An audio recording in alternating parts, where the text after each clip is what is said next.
Hey guys, it's Heather from Kell of a Plan. I'm here today to talk to you about the #1 question that I get asked in regards to my happy planner. If you're new to my channel, I am a very big happy planner. I use several of them, and the biggest questions I get is what kind of pens do you use in your happy planner?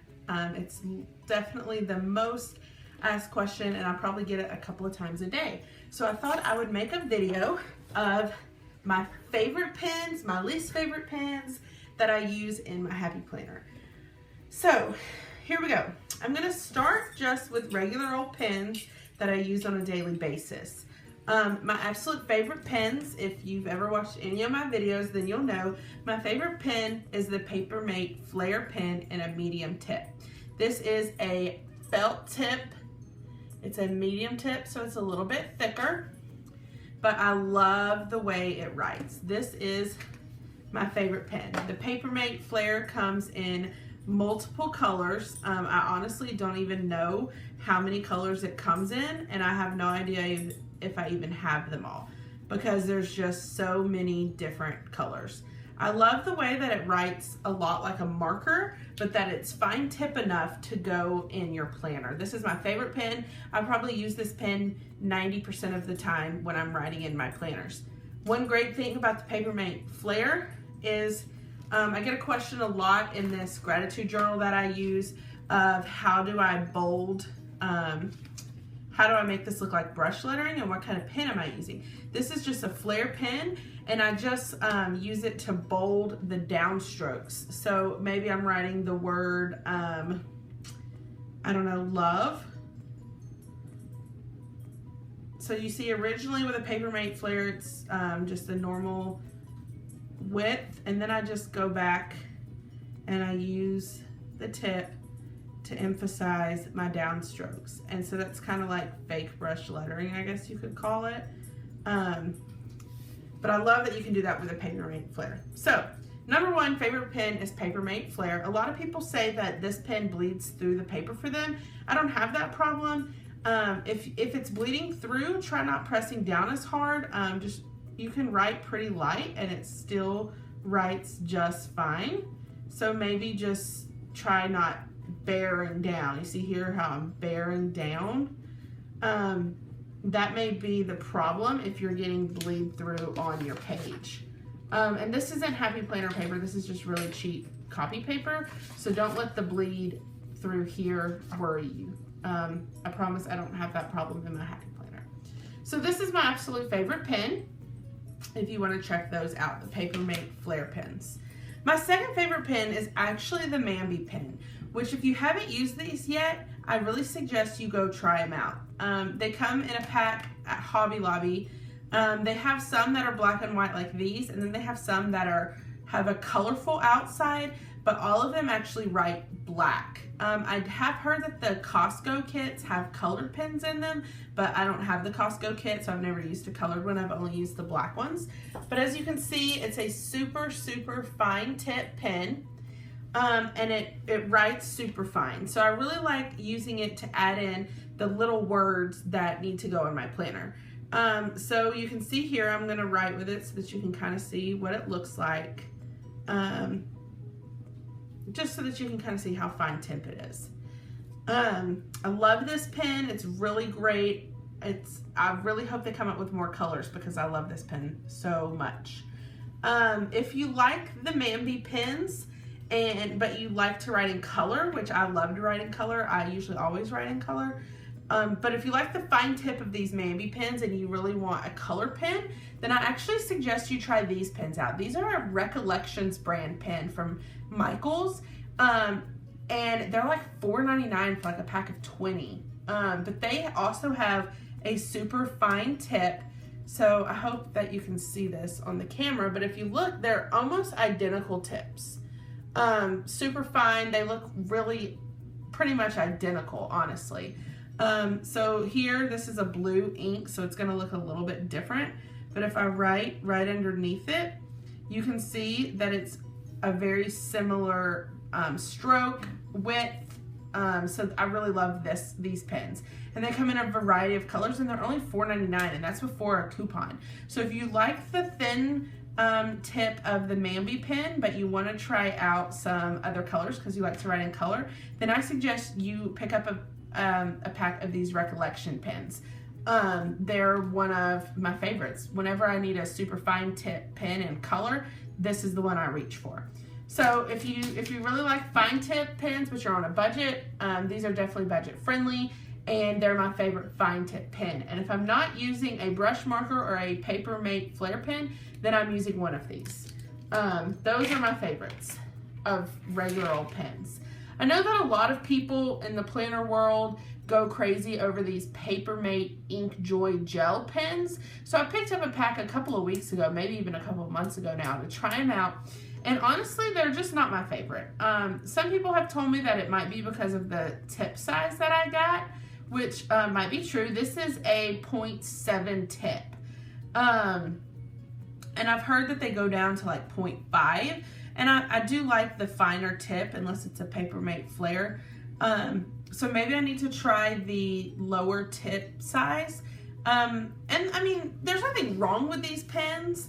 They write well, but I just don't really like the way, this may sound weird, but I hope some of you understand what I'm saying. I don't like the way the tip feels when it hits the paper. And I know that may be weird, but but most people swear by these pens, and they're their favorite pens in the whole world. So they're definitely worth trying out, and I'm probably going to pick up some in the 0.5 tip just to see if I like them better. And if I do, I'll add that to the description below. But for now, they're just not my favorite. And honestly, the only time I ever use them is when I'm kind of showing people how they work. Besides that, they pretty much sit in my pen holder. So this one it's probably worth trying because a lot of people say they love it, just not for me. All right, next up, this is a Papermate sign pen, which is different from a Papermate sign brush pen. This is the brush pen. You can see that the regular pen is black and the brush pen is gray sparkly. But they both say sign pen on them, so it's kind of confusing. I actually ordered a dozen of these thinking that they were the brush tip and then found out they weren't.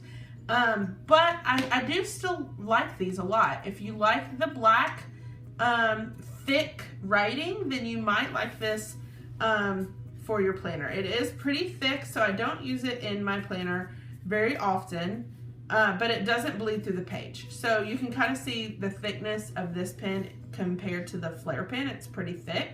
But if you need something really bold in your planner, then this might work for you. And even if you don't use it in your planner, it's a pretty cool marker pen just to have around. Now, I do want to show you the difference in these if I can.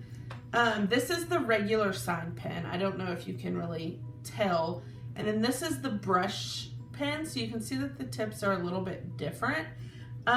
This is a brush pen. So this kind of leads me into the next kind of pens that I'm going to talk to you about that I use in my planner, and those are brush markers. One of the things that I wanted to do in 2016 and continue doing in 2017 is teach myself brush lettering, which brush lettering is really hard, and it's a lot harder than I thought it would be. I've watched a bunch of videos and I thought, oh, that's easy, I can do that. No, it takes a lot of practice, and I still need a lot of practice. A lot of people ask me what's the best brush pen to use. I have my favorites, but honestly, it's just practice. I think that even if you have the best pen in the world, you still have to practice. So I'm still in that practicing phase, but this is one of my favorites for beginners, just because it is a pretty small tip, so it's really easy to control, which learning how to control is like the hardest part of brush lettering. So you can see here just kind of how it writes. It's a small tip, so it's a smaller brush stroke. Again, you can also see that I really need to work on my brush lettering. I'm definitely not a pro, but practice makes perfect, and I'm not going to give up. So you can kind of see what it looks like there, and then you can even use it just to write really fine like this. So this is also a pen that does not bleed through your planner, so it's really great if you want to try brush lettering in your planner. And it's really easy to control. So if you want to learn brush lettering, this might be a good place to start. Just be sure you get the brush one and not just the regular one. Another brush pen that I really enjoy is the Prismacolor brush marker. I get these at Michael's. You want to be sure that you get the ones with a B on the lid, because that's the one that's a brush tip, and it also says brush tip marker right here. If you get the big fat Prismacolors that are also brush tip but they're dual ended, those bleed through your planner like crazy because it's just so thick. You want to get this skinnier one with the B. They come in a couple of different colors. This is obviously a purple one, but these are great also for your planner and for beginners because they have a pretty small tip. It's a little bit bigger than the Pentel, but it's still pretty small, so it's still pretty good for beginners. And you can see as you watch me that it is a thicker brush stroke than the Pentel, but it's also thin enough that it's easy to go back and forth between the downstrokes and the upstrokes with it. So if you're interested in brush lettering, this is another one that I really recommend that you check out, and I get these at Michael's. Another brush marker that I get a lot of questions about is this one. It's a Marvy Color End marker. So I guess, I don't know if it's technically considered a brush marker, but it has a brush tip. I also got these at Michael's in a pack of like 5 or 6. I actually use these a lot in my coloring planner, the Coloring Happy Planner that came out, because this pack actually matches the colors that are already in that planner really well. But you can also use it for brush lettering if you wanted to instead of coloring. So here you can see how I use it for brush lettering. It is a much thicker downstroke, but I also feel like it's pretty easy to control. So it's one of my favorites, and I also like that it kind of gives it almost like a watercolor looking look to the ink.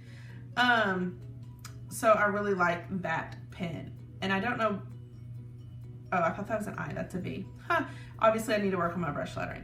So that's another brush marker that works well in your planner and it doesn't bleed through the pages.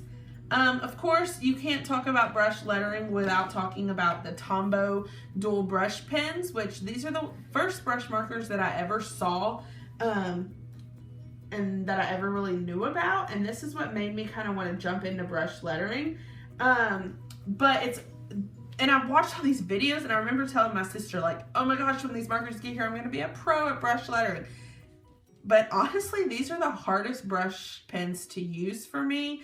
And I don't even really use them that much. As you can see here, the tip is pretty big, especially if you compare it to a Prismacolor. I mean, that's a big difference. And when it's that much bigger, you just have to be really good at controlling it. And I guess you could say I'm not that good at controlling it yet. Especially in a planner. I feel like it's easy to make big letters with this marker, but when you want to make smaller letters that will fit inside a planner, it's just really hard to do with a Tombow brush pen because it's just such a big tip. So like here, if I'm making a big letter, it's a little easier. And honestly, you can even see here when I'm writing, you can kind of tell that I've messed up the tip from writing wrong, and you can kind of see how it's like skitty looking. That's because the tips on this one is messed up, because if you press wrong, then it actually frays them. So it's just not my favorite. If you can get them at Hobby Lobby with a coupon, they're worth trying out. But honestly, if I could do it again, I don't even know if I would buy them. So that's just my personal opinion on Tombow, especially Tombow in a planner. Just because like here, if I try to write like lunch, maybe I'm going to lunch with a friend, and I'm just trying to write really small with it, you can kind of see how the stroke is just so thick that it's hard to write small. And in planners, you write pretty small. So if you're looking for a brush marker just for planners, I don't know if I would suggest this one, but if you're wanting to learn brush lettering, then obviously this is a go-to for a lot of people. And on the topic of Tombow, if you just really want to try out Tombow, they do have these pens. This is their hard tip and their soft tip pen. This is the hard tip one. I couldn't find the soft tip when I came over here, so I'm just going to be able to show you the hard tip. But they're pretty similar, except one tip's more flexible. So this is the hard tip. It's a really small tip, and which makes it easy to control. So maybe I'm going to lunch with a friend, and you can kind of see how much easier it is to write small details with the hard tip pen. So if you just are dying to try Tombow and you're going to use it in your planner, I would probably actually go for the hard tip or the soft tip, just because it's easier to write smaller. If you have been dying to try out Tombow but you can't really afford it because they are kind of pricey, I suggest you pick up these from Michaels because these are a pretty close second. These are Artist Loft Watercolor dual tip markers. So they're dual tip just like the Tombow, which if you don't know what that means, it means that on the end they have these marker tips, which are cool to use in your planner. So that's why it's dual tip, because it's got two sides. But then you can kind of see that the tips of these two pens are pretty similar. This is the Tombow and this is the Artist Loft. So Artist Loft is actually a smidge smaller, which makes it easier to control in my opinion. So I actually kind of like these more, but they are a watercolor pen, so you can kind of tell in the coloring that they're a little bit different. So sorry, that's my dog barking if you can hear her. She's probably mad because I don't have her in here. This black one's actually almost running out of ink because I've used it so much, but you can just kind of see the tip, and that's a big font, and then it's pretty easy to switch to a little font here. At least I think it's easier than it is with the Tombow. So if you're interested in trying out Tombow but you don't want to drop the money on it, these are a lot cheaper at Michaels, and you can usually use a coupon on them. So I suggest these a lot. So those are all of the pens that I use in my planner. So if you ever ask, what pen are you using? I'm using one of these pens. Now, I do have a lot of questions, or see a lot of questions, about Sharpies in your planner, which straight up, I don't use Sharpies in my planner.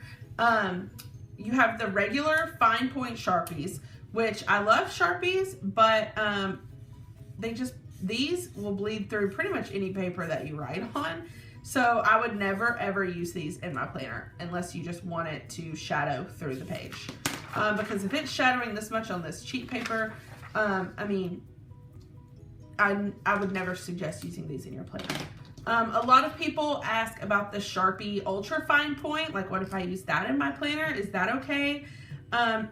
Unfortunately, these still bleed through the heavy planner paper, but it is nice to have a few of these on hand in case you have a glossy sticker and you're wanting to write on the sticker. If you have a matte sticker, then you can use any of the other pens that I've talked about so far today. But if you have a glossy one, then you really need to use a Sharpie. So it's nice to have the fine point ones around or the pen ones around, just in case you have a glossy sticker that you want to use.